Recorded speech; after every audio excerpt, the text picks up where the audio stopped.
Good afternoon, everyone, and thank you for coming out on a snowy winter day here at Plattsburgh. The Center for the Study of Canada at SUNY Plattsburgh is pleased to host this year's annual Bridgewater State University, McGill University, SUNY Plattsburgh lectures offered by my friend and colleague, Dr. Eric Weeks, Professor of Canadian Studies at Bridgewater State. And as you can see from the slide up here, the function, and I should say the title of Eric's talk, will be The Changing Function of Memorials in Canada, from Hot to Cold, Controversial to Neutral.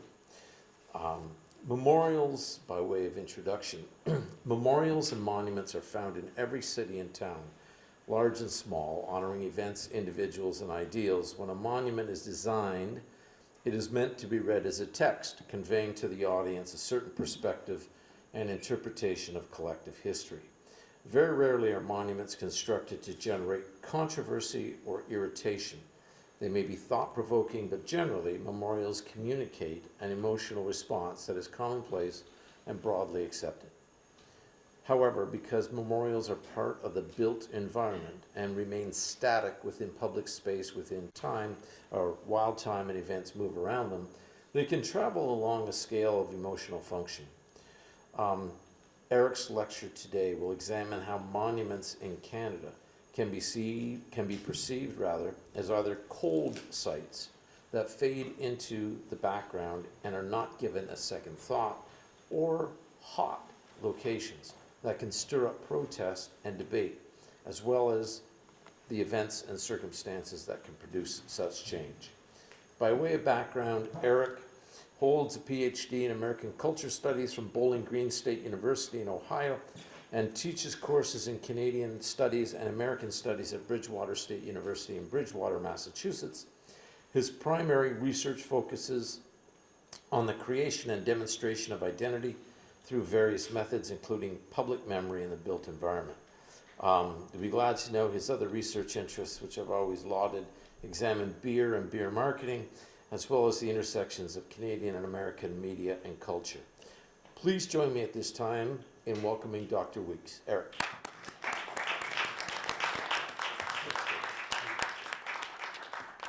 Eric's going to talk for a bit, and then we'll do some Q&A after. Please. Thank you, Chris. Thank you, Amy and Liza and everyone at the center. Thank you all again for coming out. As Dr. Kirky mentioned today, I will be discussing memorials and monuments, and be forewarned, I might say those two words enough times that they begin to lose all meaning. Nevertheless, I have been studying memorials for years now, and I am constantly fascinated by them.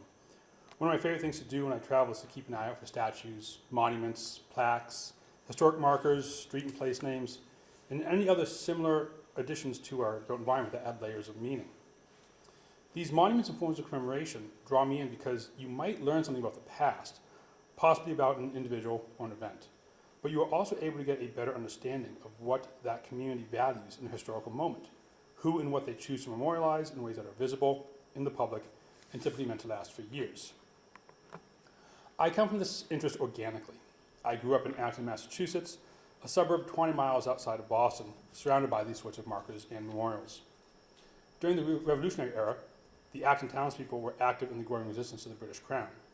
And this year marks the 250th anniversary of April 19th, 1775, when the British marched out from Boston towards Concord in order to locate and destroy colonial military supplies. They first encountered militiamen in Lexington, and after exchanging shots, the regulars proceeded on to Concord. In the meantime, though, of course, Paul Revere, William Dawes, and Samuel Prescott had been on their midnight ride to warn of the British advance. The result was that, by the time the British arrived in Concord, Minutemen from surrounding towns had gathered to meet them, notably at the Old North Bridge. Captain Isaac Davis, who led the contingent from Acton, volunteered his men to lead the way against the British, and thus the first organized military attack of the Revolutionary War, which Ralph Waldo Emerson would later dub the shot heard around the world.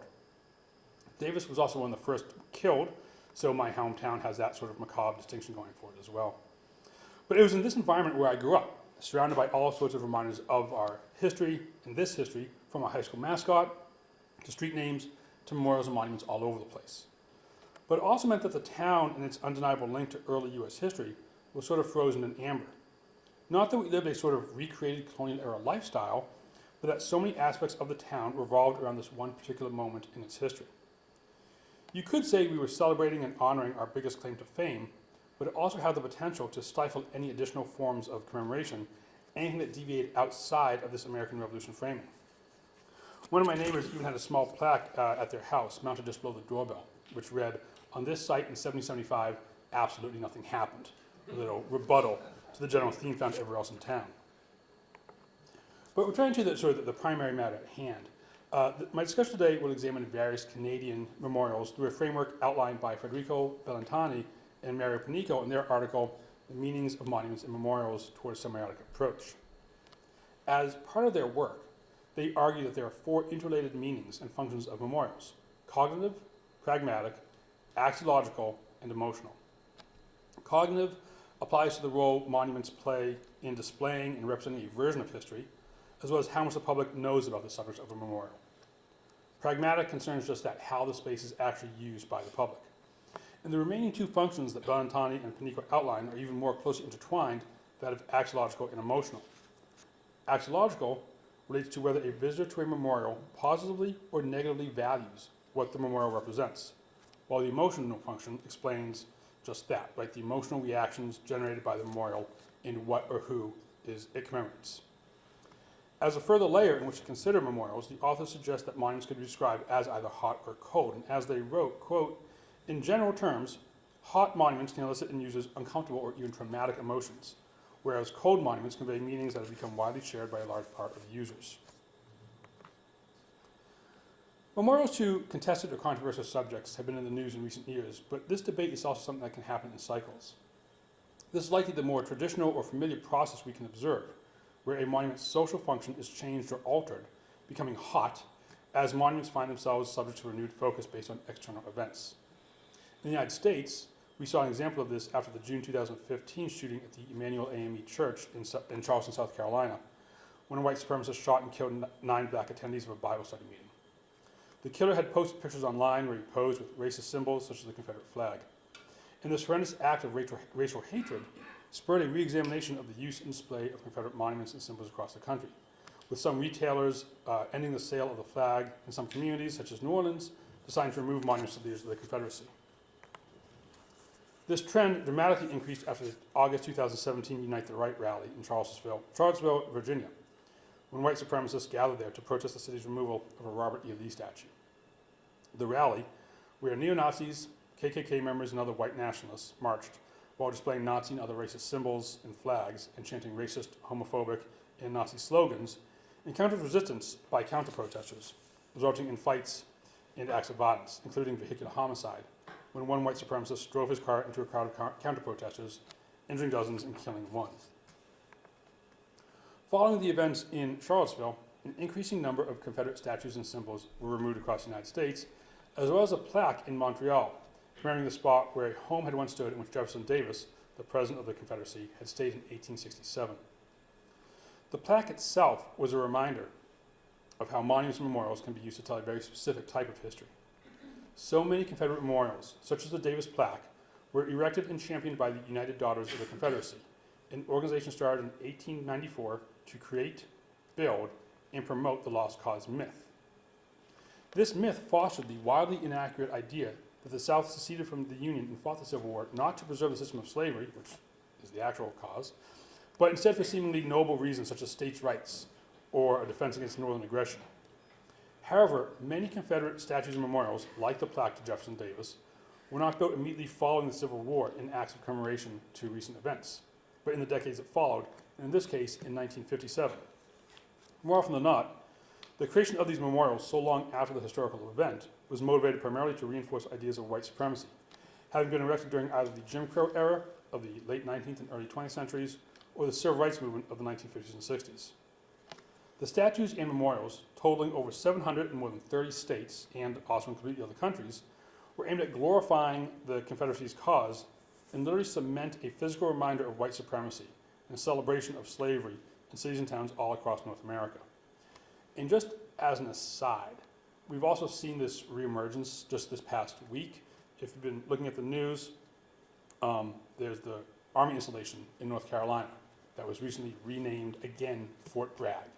It was named Fort Bragg initially, and then in 2022, 2023, it was renamed as Fort Liberty because the original person, Braxton Bragg, was a Confederate general. By all accounts, he was a horrible person, disliked by his own soldiers, a horrible general, was never victorious, was an enslaver. But the only reason the fort was named after him was because he was the only general from North Carolina who fought in the Civil War. So they said, we need a name for a fort, one syllable, done.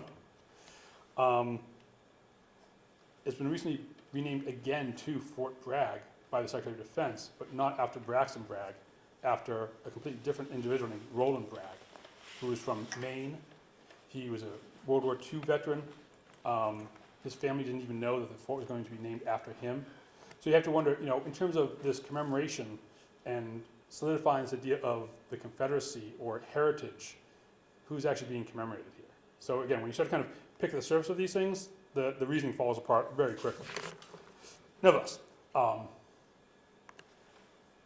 the public reckoning with its built environment and who and what was memorialized began to increase on either side of the border as memorials became topics for frequent debate, with many of those long considered cold moving towards hot. I just want to also highlight the history of the Edward Cornwallis statue, which was removed from a Halifax park in January 2018, after the Halifax Regional Council voted to move the statue to storage. The decision came after renewed focus on Cornwallis's actions during his time as governor of Nova Scotia. Cornwallis founded Halifax in 1749, but he also cruelly issued a bounty for the scalps of Indigenous men, women, and children during that same time period. In 1931, the statue to him was erected, and as historian John Reed has noted, the motivations behind the statue's creation were not necessarily solely to commemorate Cornwallis the person. Instead, it was driven more by a nostalgic sentiment for the British Empire in a post-World War I world, and as a tourist attraction. A key player and source of funding for the statue was Canadian National Railways, which envisioned the statue as being the centerpiece of a park that would be built opposite from their new hotel and rail station in Halifax. According to Reed, for all these reasons, in the end, as he wrote, quote, the ideology that had underpinned the raising of the statue was, in essence, that the establishment of Halifax was a triumph of civilization over savagery, and Cornwallis was the city's courageous founder. If anything, though, Cornwallis's mistreatment of Native peoples was seen as a good thing, or to be overly generous to past considerations, rather just the way things had been. So the idea that the basic reality of colonization is that it is not a benign process where all parties emerge unscathed. However, with their vote in 2018, the Halifax Regional Council indicated that this line of thinking no longer had a place in the city's commemorative landscape, that the cognitive function of the memorial had changed, and that the atrocities Cornwallis had committed against Native people at last far outweighed any positive things he may have done, and thus the memorial had to come down. In the United States, as Confederate monuments, statues of Christopher Columbus, and other memorials to white supremacy and colonialism were being removed, so too were other, more well-known statues in Canada facing scrutiny due to the emotional impact they had on the community. The public increasingly viewed the axiological and emotional functions of the memorials as negative, stirring feelings of anger or disgust. As a result, memorials across Canada were defaced, vandalized, or removed outright. Canadians, however, were not only inspired by the actions taking place in the United States, as well as a pushback against the growth of far-right movements in both the US and Canada, but also in response to the release of the Truth and Reconciliation Commission's report and a greater acknowledgement of Canada's long mistreatment of Indigenous peoples. Although John A. Macdonald was a father of Confederation, Canada's first Prime Minister, and someone who played a key role in the creation of Canada, he also held absolutely abhorrent views towards Indigenous peoples.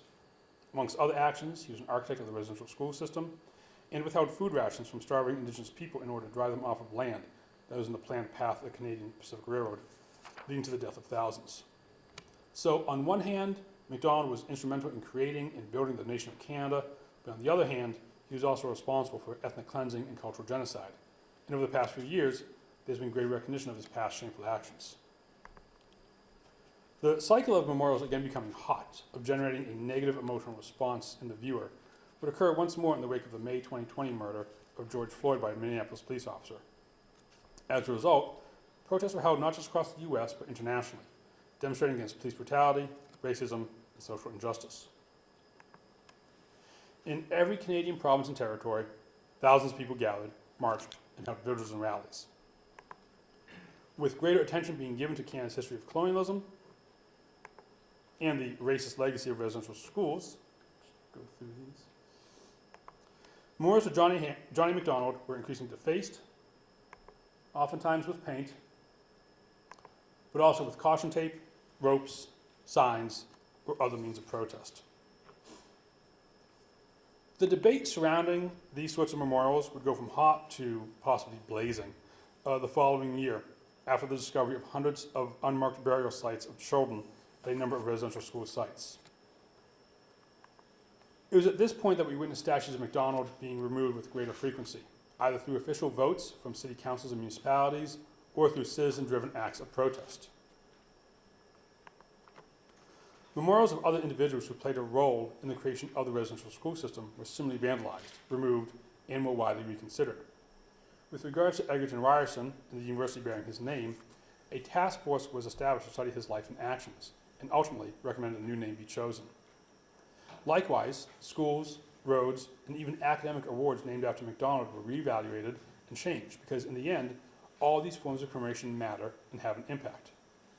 So looping back to Bellantani and Panico's framing, as the cognitive awareness grows, as more is learned about the subject matter, especially if it's an increased recognition of racial and social injustice, or a wider acknowledgement of past mistreatment and discrimination, the emotional function embodied by the memorial or monument changes.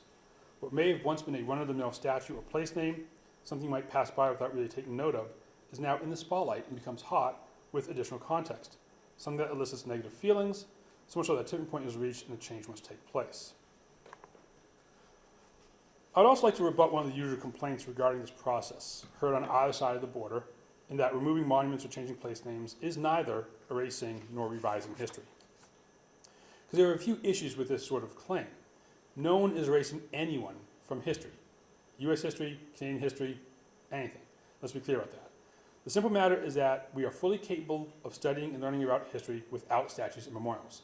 And I say this as someone who has studied memorials for well over a decade, but we don't learn history from them. To alter the memorial landscape in these ways is neither woke nor is it rewriting history. Instead, it's acknowledging that memorials play an important role in defining a national, regional, and local identity, as well as then displaying that identity in the public sphere. When that message is either hurtful or a gross misrepresentation of a group of people, it must be changed. And in a way, making such a change allows history to be more fully explored, rather than erasing anything. It actually demonstrates an increase in historical knowledge in the cognitive function referenced by Bellantani and Panico, serving as evidence that a society is learning even more details about their shared history, with greater attention being given to histories and accounts that may have been ignored or disregarded for far too long. Another response to the removal of monuments is that they should be instead placed in a museum, or that a plaque should be added which can provide additional details and context. But these supposed solutions miss the point. For starters, many museums do not want to house these memorials. They don't want to be viewed as a storage space for racist or problematic memorials, where all of a nation's troublesome history can almost be swept under the rug. Not to mention, there are also substantial engineering questions and considerations to take into account. Do they even have the physical space for some of these monuments? Would floors have to be reinforced to support the additional weight of a multi-ton statue? Where would the funding come from for any sorts of renovations or remodeling? And with regards to adding a plaque, what size would be large enough to fully tell the complex history of an individual, detailing what they did and why a memorial to them is controversial, yet still remains in the public sphere? In addition, consider that a memorial is meant to be prominent and visible. Oftentimes, these larger-than-life-size statues are placed on tall pedestals, further physically dominating the landscape, controlling the narrative being told through the built environment. What sort of plaque could compete with that visual? Where would you place it? How big would it be? No matter how big, it still couldn't counter the size and scope of the memorial itself. Now, how could a 2-foot by 2-foot sign pull a visitor's focus away from the huge memorial? Moreover, to actually interact with the plaque, a visitor would need to get close to the site and proactively engage with the memorial. To the contrary, it would be very easy to still see and be impacted by the memorial if you simply walk or drive by without ever even noticing a plaque. It's also noticeable that after the statue of Johnny MacDonald was removed from in front of the Victoria, BC City Hall, an act which was intended to be seen as a gesture of reconciliation towards the local Indigenous communities, it was replaced with a plaque that explained why the statue was removed, with language referencing MacDonald's, quote, complex history as both the first Prime Minister of Canada and leader of violence against Indigenous peoples. And you might be able to kind of see it in there on that picture, but the plaque was vandalized within the first 24 hours after its installation, with a large X carved across it. This act of vandalism was clearly motivated by a different emotion, that of someone displeased with the removal of the statue compared to the emotions generated by the statue itself. I now want to change focus slightly and look at how one single monument in commemorative space is able to move back and forth from cold to hot, again and again, largely based on its axiological function as a memorial generating positive feelings and representing values held in high regard by the public. The National War Memorial in Ottawa is specifically located in Confederation Square, close to Parliament Hill, the Rideau Canal, the Fairmont Chateau Laurier, and other iconic landmarks and buildings. Unveiled in May of 1939, the monument is comprised of a granite arch rising 21 meters or 70 feet from the base, surmounted by two figures representing peace and freedom. Moving through the archway are 22 bronze figures, most on foot, two mounted on horseback, pulling a field artillery piece. The pedestal on which the figures stand bears the years for the First World War on the front and back. In 1982, the years of the Second World War and the Korean War were added to the sides, while in 2014, the years of the Boer War and the war in Afghanistan were added to the sides of the archway. Also in 2014, the words "In Service to Canada" in English and French were installed just under the dates for World War I. Thus, the National War Memorial is an example of a monument that has been transformed from one initially meant to represent veterans of the First World War into a memorial instead recognizing all Canadians who have served their country. The site gained yet additional significance in the year 2000, when the Tomb of the Unknown Soldier was moved from England to Ottawa and situated in front of the memorial. With the addition of the tomb to the memorial site, the National War Memorial thereby became even more central to Canada's sense of commemoration and veneration, and how those ideals would be exhibited in the national capital. The National War Memorial continues to serve as a main site of memory for Canada.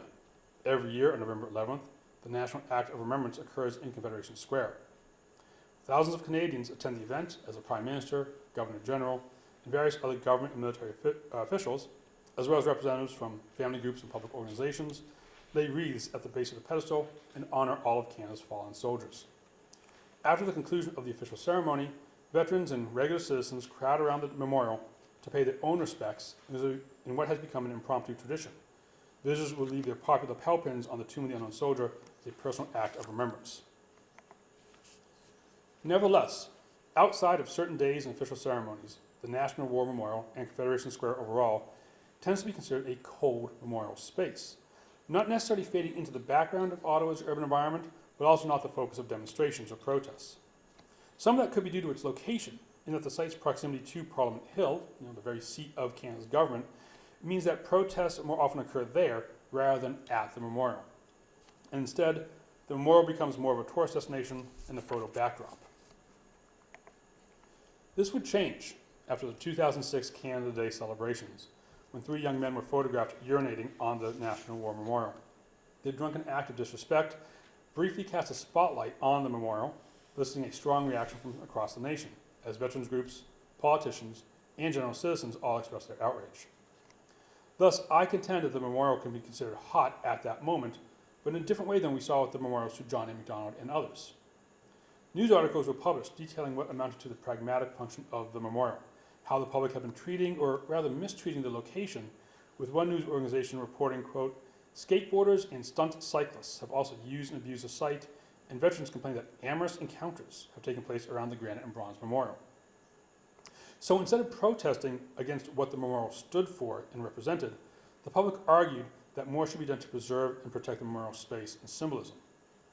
This is slightly different than how Valentine and Panico define a hot memorial, expanding from their approach to demonstrate how a memorial's emotional function is not necessarily derived solely from an opposition to what the memorial represents or the eliciting of uncomfortable and traumatic emotions, but rather it can also include a reinforcement of the dominant public meaning of the memorial in response to acts that run afoul of that message and pre-existing axiological function. As a result of the Canada Day incident, beginning in 2007, 2 members of the military service would stand sentry at the memorial and tomb during the day, beginning late spring, early summer, and continuing until Remembrance Day. Nevertheless, even with additional focus and attention being given to the National War Memorial for a short time, eventually the site cooled off again.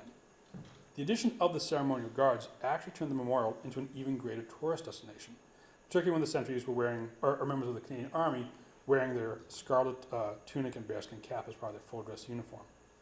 Posing with the two sentries, standing duty over the tomb makes for a fine photo opportunity for many tourists. The actual meaning and message of the memorial tomb were seemingly no longer the priority for many visitors. On October 22, 2014, a gunman shot and killed Corporal Nathan Cirillo, who was on sentry duty at the tomb. The shooting at the National War Memorial and the gunman's continuation on towards Parliament Hill, entering Center Block where he was eventually killed, rattled the nation, and once again moved the memorial site into the hot category as a site of reverence was turned into one of further trauma. After the shooting, people would visit the memorial to pay tribute to Cirillo and what he literally stood on guard and died for. They left behind flowers, photos, letters, stuffed animals, signs, and other mementos. And a few weeks later, the Remembrance Day ceremonies were attended by many more thousands of people than had typically attended in previous years. Following the shooting, however, the presence of the sentries and the addition of increased measures further changed the National War Memorial in terms of how visitors are able to physically interact with the site. The sentries stand between the tomb and the memorial with small huts behind them and a rope cordon surrounding them. As a result, the memorial visually appears slightly less approachable than in the past. Visitors are unable to easily get close to the front of the memorial. The presence of the sentries creates a separation in distance, obviously physical, but also on a more emotional level, between the observer and the National War Memorial. Visitors are well aware that they are being watched, and oftentimes act appropriately accordingly, hesitantly approaching the tomb or not lingering at the site. The National War Memorial and Tomb of the Unknown Soldier would again become hot in January 2022, when some convoy protesters who had traveled to Ottawa to demand the end of COVID restrictions and vaccine mandates gathered in Confederation Square. There were reports of people urinating and drinking beer on and around the tomb, and a video posted online showed a woman dancing on the tomb while yelling and shouting, "Freedom." As a result of the outcry generated by the disrespectful acts captured on video, the City of Ottawa requested fencing be installed around the site to protect it from further desecration. So, in a period of less than 2 decades, the National War Memorial and the Tomb of the Unknown Soldier went through multiple cycles of moving from a cold site to a hot site. But that evolution was based on how the memorials themselves were being treated and how that mistreatment ran counter to the largely positive emotional connection people had to what was being represented. This clearly differs from the memorials to individuals like John A. Macdonald or others, which would become targets for protest and demonstration, primarily due to how those individuals had acted and treated others and the growing cognitive awareness of that history in the present day. It's worth noting that the statue of Terry Fox, just down Wellington Avenue from Confederation Square and across the street from Parliament Hill, was also caught up in the convoy protests. When protesters placed a "Mandate Freedom" sign in a pole holding an upside-down Canadian flag under the arms of the statue, the overwhelming response was one of anger. The Terry Fox Foundation released a statement on Twitter contrasting those who were protesting against science and the necessity of vaccines with the actual values and beliefs of Fox.